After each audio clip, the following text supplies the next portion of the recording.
Okay, so let's just jump right into it. Now today, we've got tons of big stories to break down, from Florida's legalization effort failing and a new smoke ban being implemented in its place to Tennessee and THCA. But most shocking is again the lamestream media pushing a narrative that weed caused a car crash that killed an innocent girl. All while Pete Davidson is saying that weed is way stronger now, causes psychosis, and even causes you to hear voices. So weed used to be like 2 to 4% THC. Yeah. Right? So you get a little high. Sometimes it'd be a little good. It'd be like 6. The average weed you get at a weed store, 19%. Yeah. So it's just like, and that's the lowest. Everyone's putting butter on it and all this goo. Yeah. And all this crazy shit. And I never knew that THC was only 2 to 4%. Yeah, it was super. That's why. No, it's not. I'm killing myself. I had like psychosis because I was a daily, all day sort of guy, and I got psychosis where you like hear voices and like you feel like you're sitting next to yourself. And weed's not supposed to do that. No. And it's because it's too strong. Dr. Troutman, what is weed psychosis? Weed psychosis is a real thing, so this is fascinating. So weed psychosis is a thing that happens with heavy users, sometimes with not even heavy users, that develop psychosis that look like schizophrenia after ingesting THC. When I see in the inpatient hospital weed psychosis, it's usually someone who's pretty young, never had a psychotic disorder before, and they come in, their family brings them in, and they're hearing voices, they're paranoid, they're delusional, they're not able to keep themselves safe, and this persists after the THC wears off from their bloodstream. So it could be weeks and weeks of someone presenting as if they have schizophrenia, and we talk with the family and it's always a waiting game. We treat them with the medications used to alleviate schizophrenia, and we wait, and the family hopes that it's weed psychosis because that's a better outcome than schizophrenia, because weed psychosis will resolve. But weed psychosis is a thing, it's a risk for you to know about if you ingest. So those are some of the things that we're hearing people with influence saying. And it's not just doctors, but also people in mainstream media outlets, as well as celebrities like Pete Davidson. I mean, I'm sure Pete Davidson has done a lot of worse stuff than weed. And the voices that he's probably hearing is probably Kim K. But all jokes aside, those are the talking points that they keep using to push the fear-mongering reefer madness propaganda. And in this situation, over in Denver, a fully legal state, mind you, the good herb is being blamed for a car crash, which also involved texting and speeding. Have a look. New here at 9 o'clock and just into our newsroom, the Colorado State Patrol is giving an update to the ongoing investigation of the deadly crash involving 20-year-old Kaylee Russell. So you may remember Russell was found dead inside of a vehicle in Larimer County after being missing for several days. You see Sky Fox over the scene at the time. Well, State Patrol now says toxicology reports confirm that Russell had marijuana in her system and that impairment is suspected as a contributing factor in the crash. Troopers also say an investigation shows that she was driving 60 miles per hour in a curve where the advised speed was 25 miles per hour. The investigators also say she was actively texting at the time of the crash. Russell's vehicle was found on December 4th, submerged in a canal near Timnath in the northern part of our state. She was last seen on November 30th. Now, while they may not have gone into it in great detail in that clip, they've been saying time and time again that she used weed before that car crash. You can see it right here. The Colorado State Patrol confirmed that Kaylee Russell had used marijuana before a crash that killed her in November 2025. And again, you see it right here from the Denver Channel. Kaylee Russell, the 20-year-old woman, was found dead following a massive search in northern Colorado in December. She had marijuana in her system, and she was texting and driving 35 miles over the speed limit. Now, the interesting thing about all this, and the point which I raised in this comment right here, is that cannabis stays in your system for quite some time. It can literally stay in your system for up to 30 days. So was the toxicology report actually accurate, and did it specify how long before the crash she actually consumed herb before the crash happened? So again, these are all details that they tried to confuse into one post. And as you guys can see, big and bold up on this screen right here, Kaylee Russell had marijuana in her system. The first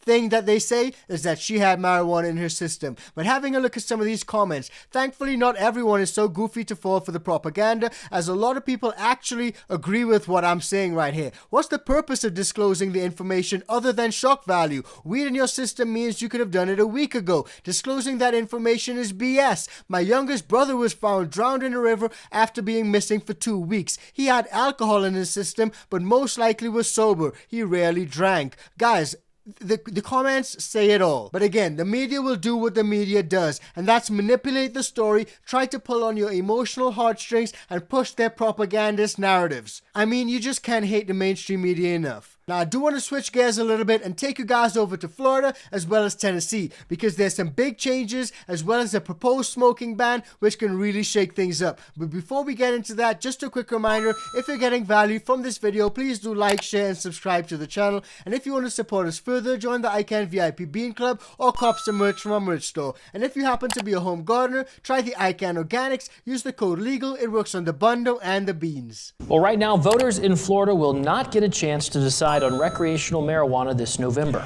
The Secretary of State's office says that every initiative petition failed to meet the ballot requirements. Capitol Bureau reporter Cody Butler explains what happened. Florida voters support legalizing recreational marijuana here in the state. An effort to do so got more than half the vote 2 years ago, but not enough for it to pass. And now an effort to put that back on the ballot this year has stalled. The culprit could be a new state law. The bottom line is this battle for recreational marijuana is not over as of today. Last year, Florida passed a law making sweeping changes to the petition process, which includes a $1 million bond before collecting signatures, requiring paid petition collectors to be Florida residents who pass background checks, and shortening the timeline for turning in petitions to election supervisors. The number of things that have to be done now to yield a person's signature as valid, the hurdles have just kept increasing since last year. This year's push to legalize recreational marijuana is one of more than 20 initiative petitions that missed the mark.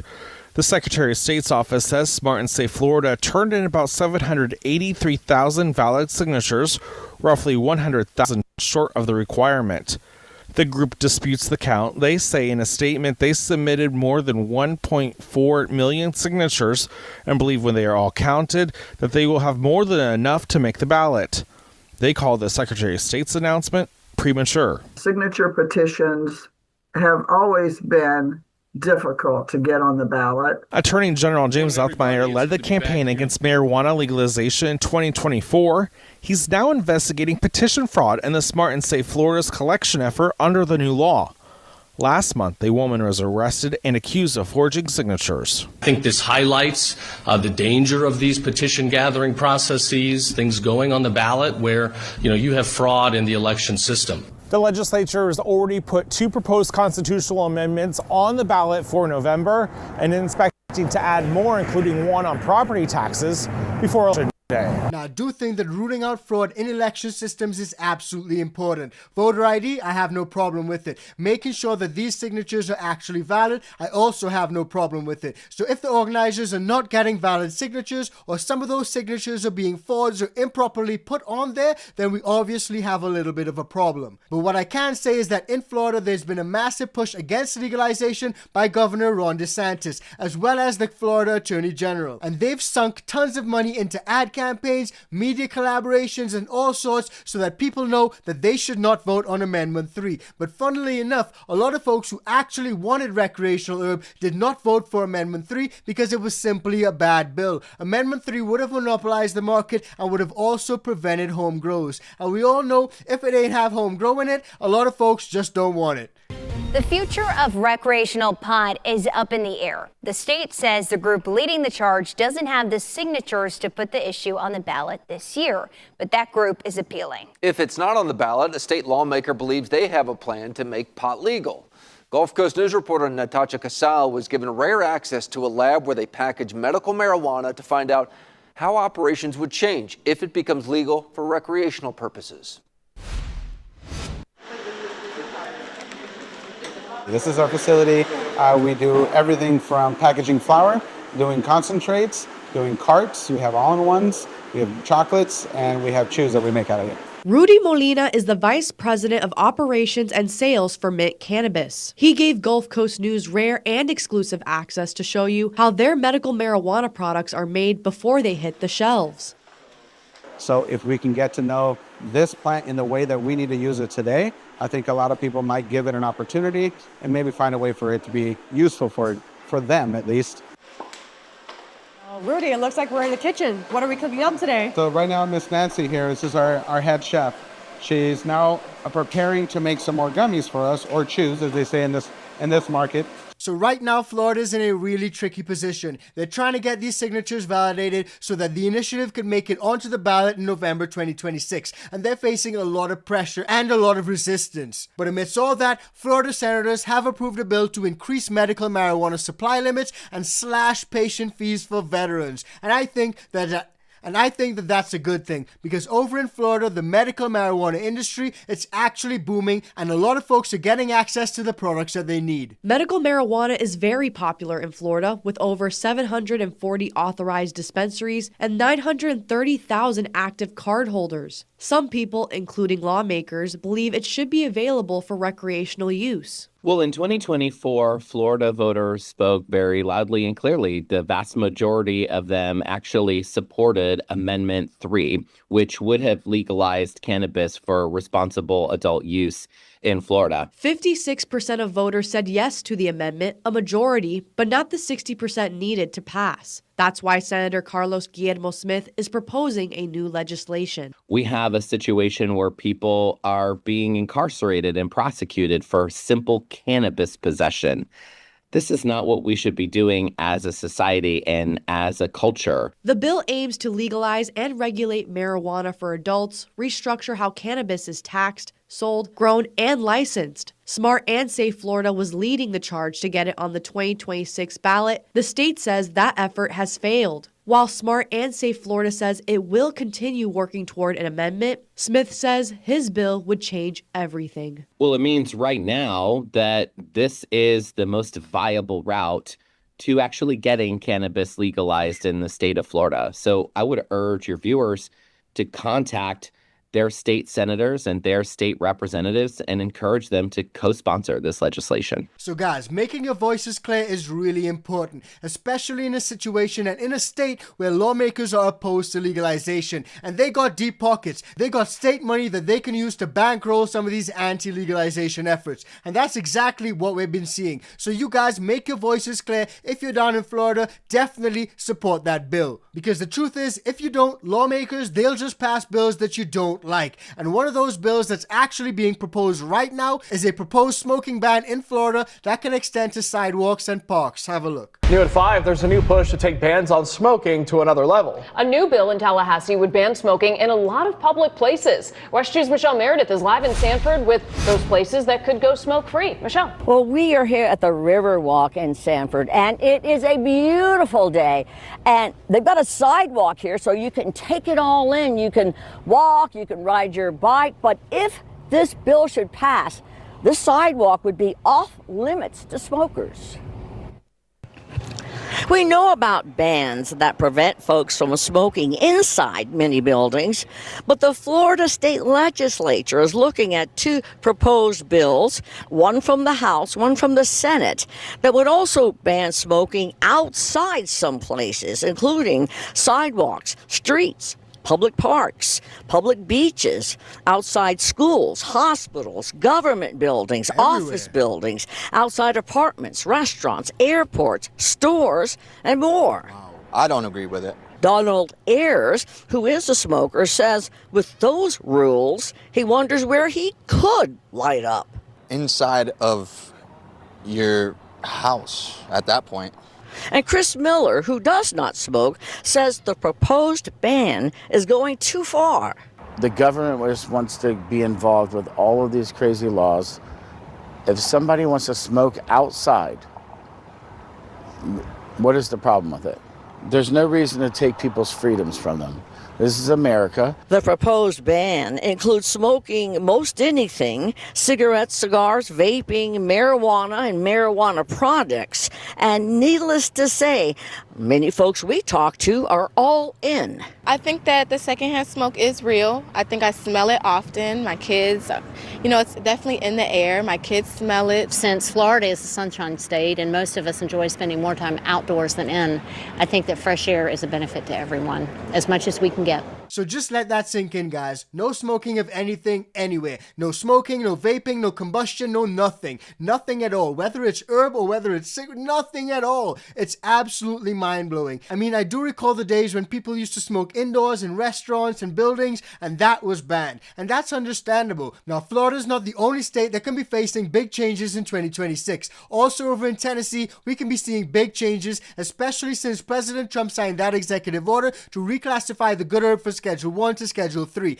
And now everyone's asking the question, will THCA and hemp products still be sold in Tennessee in 2026? Check it out. Well, changes to Tennessee's hemp industry are coming in 2026, with some actually starting tomorrow. A bill signed into law by Governor Lee earlier this year will ban certain THCA products from being sold. Reporter Ella Wales is on your side tonight with what consumers need to know. Starting January 1st, Tennessee's Alcoholic Beverage Commission will take over from the Department of Agriculture as the regulator for hemp sales. The changes to what products are available on the shelves will take longer to kick in. All of us that currently have license as of today, the 12/31, nothing changes. It's called a legacy license.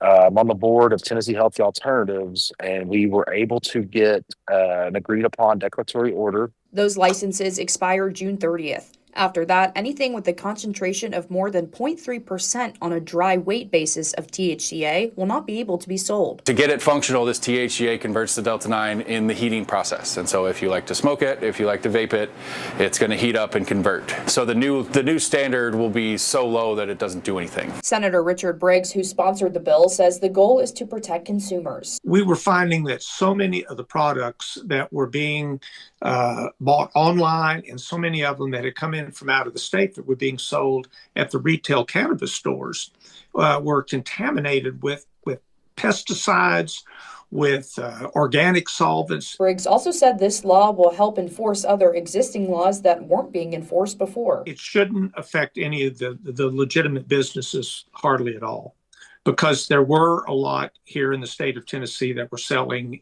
quite frankly, illegal products. Come July, if nothing changes, the number of shops that operate, especially the shops that operate exclusively in this space, will be down to 10% at best. Some advocates are hoping changes will be made during the upcoming legislative session ahead of the legacy licenses expiring. We'll keep continuing to fight the good fight for not just the businesses, but more importantly, the consumers that need these products. And that's something I've been echoing time and time again. There are a lot of folks in prohibition states who rely on a lot of these hemp-derived THC products. A lot of folks who are in legal states simply don't care about it. But if you're in a prohibition state, those products become even more important. And since President Trump's executive order actually directed Congress to revisit the definition of hemp so that some of those full-spectrum CBD products are no longer banned, that's now ignited a debate down at the Capitol when it comes to Tennessee lawmakers. Have a look. New tonight, state lawmakers from both parties once again debating marijuana policies at the state capitol.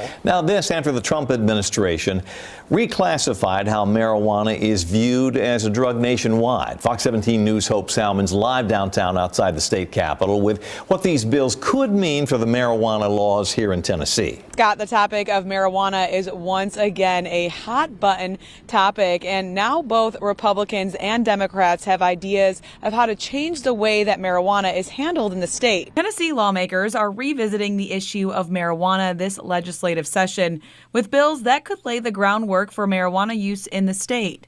State Representative Antonio Parkinson says he wants to allow Tennesseans to grow marijuana on their property. He's calling it the Freedom to Farm Act. It's for whatever their personal use is. We don't want to know, and the government does not need to know. If passed, the legislation would allow one adult in each household to grow 15 marijuana plants on their property. It is not to be sold. It is not to be bartered. It is not to be taken off that property. If it's taken off that property, or if you're caught selling it, then you will be subject to all of the existing criminal marijuana laws that exist right now.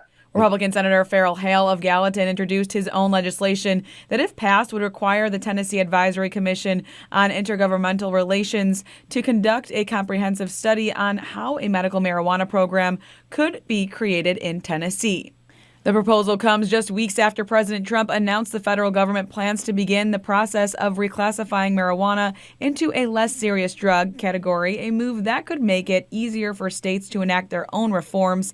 Senator Mark Pody shared his thoughts on legalizing medical marijuana with Fox 17 a few weeks ago after President Trump reclassified cannabis.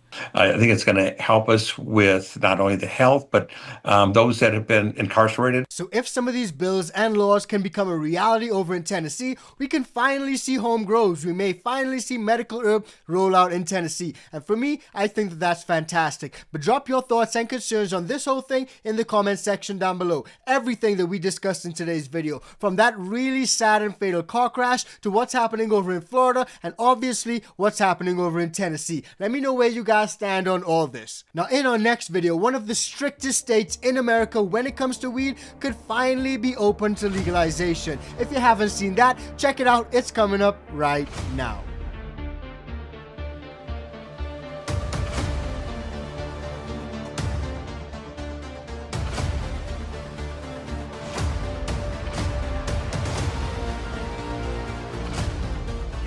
All right, people. Now, see this is the bullshit. I hate when the motherfucker play on people's names. You know what I'm saying? And how you gonna play on Mary Jane name like that? You know what I'm saying? Granted, my heart goes out to the 20-year-old young lady's family. Nobody, I'm not taking that lightly, but she was actively texting in the process of speeding, and marijuana is to blame. 20-year-old, and because weed was in her system, they said it's because she had weed in the system. And like Buddy said, and anybody who knows weed stays in your system for 30 days. This bitch could have been smoking 29 days ago. I mean the young lady. My bad, y'all. Sometimes that the bandit come out too often. So it's just, but yeah, prayers go out to the family and everything over there. But clearly there are more to the issue. You can't say because she had marijuana in the system. And this brings me to another point. Like, how many of us really, I mean truly drive and smoke, right? Drive and smoke, right? Yeah. If you drive and smoke, I've been there, we done that. All of us has done that at some point in case in time. Doesn't mean it's right. But how many crashes you got into because you smoke some marijuana, people? I want you to comment down low right now. Anybody that smokes and drive, how many accidents did you get into because of marijuana? And you don't even have to be smoking and driving. How many of you lit a joint, got high, then decided to go drive to go home or wherever you were going? How many times you got in an accident because of marijuana? I want you to comment down low. Go ahead. I need to hear this. Give me some stories, people. I really want to hear this. I don't want to call it stupidity, but I ain't never, or at least around the people I've been around, heard a motherfucker crash out because they were smoking some weed. If you tell me they fell asleep behind the wheel, I might give you a little credit, but for real now, that's some bull doodle, man. Young lady was being sloppy. She was being sloppy. Young people, man. You speeding, texting.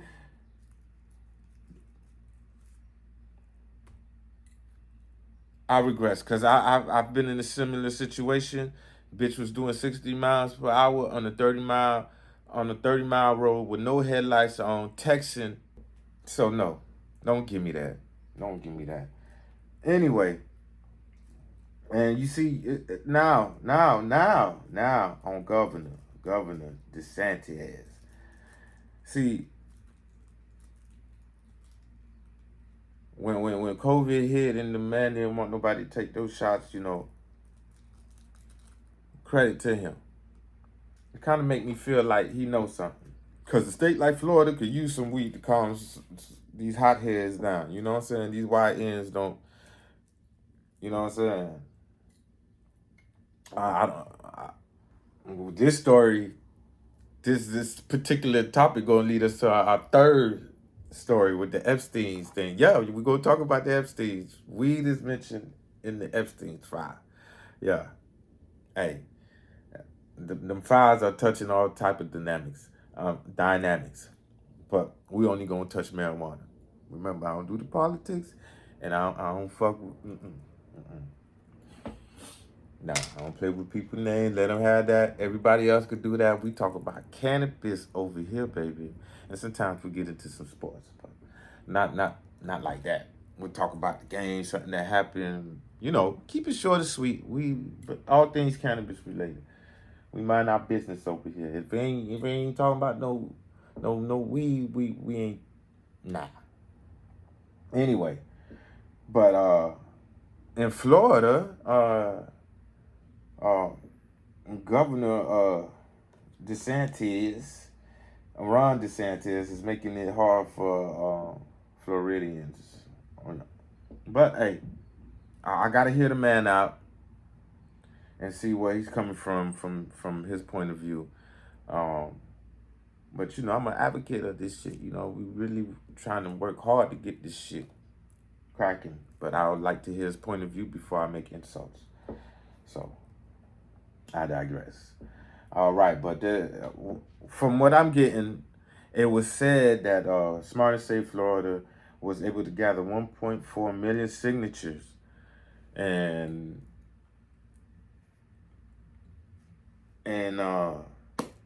what they're saying is that some of those signatures could be forged,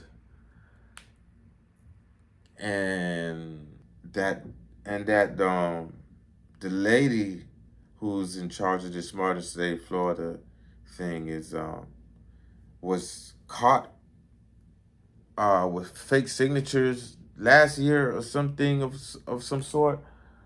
So that's not good. But I figure if you got caught one time, you wouldn't do it again. But hey, I digress, because we know niggas who do shit and criminals who do shit and get right back in for the same shit. So yeah, but I'm a big Smart and Safe supporter. I'm behind them. I've clearly seen on the show, I'm clearly behind them, which makes me have to do some real homework now to make sure that I'm backing the right people, because, and then you know how people do. People like to play with your name and say allegations and shit. And if you listen, I'm gonna just stay out of it. I'm gonna just report the news, and I'm gonna do my homework, and then I'll come back to you with it. But basically, it's remember I told you we was under investigation for the signatures. They don't believe we made enough. We didn't get enough signatures for the bill to make it. Right now it's stalled, but Smart and Safe Florida is saying that they provided 1.4 million, and it's premature. It's premature for anybody to think that it's over, which is good and bad. Good that Smart and Safe said they got 1.4 million signatures, and we only needed 880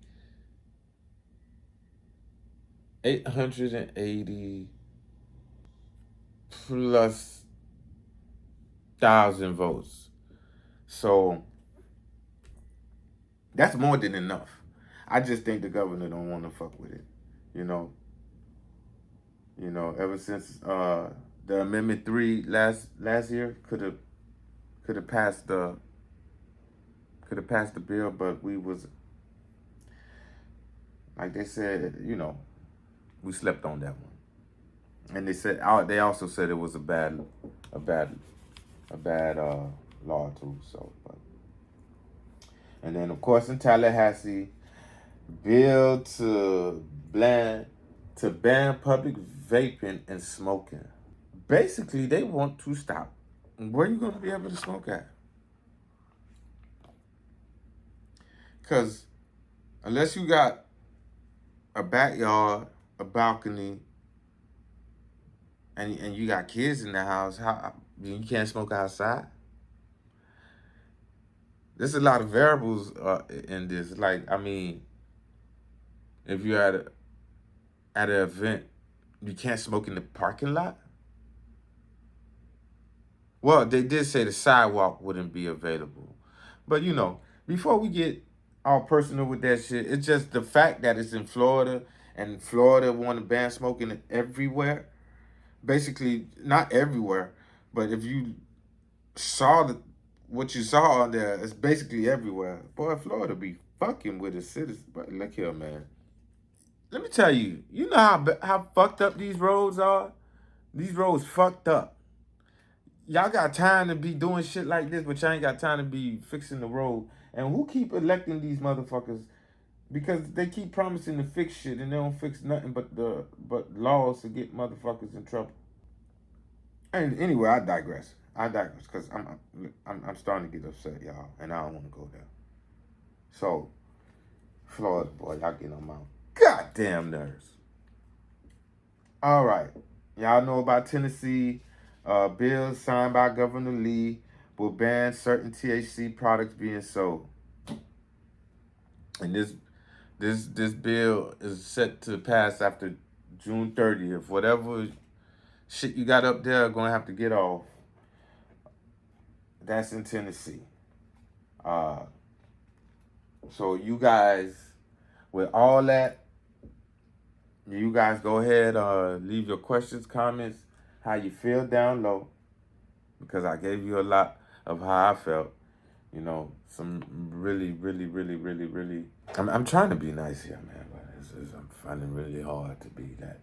So I'm just gonna move on to the next, to the third news update, because those really grind my gear. Those got under my,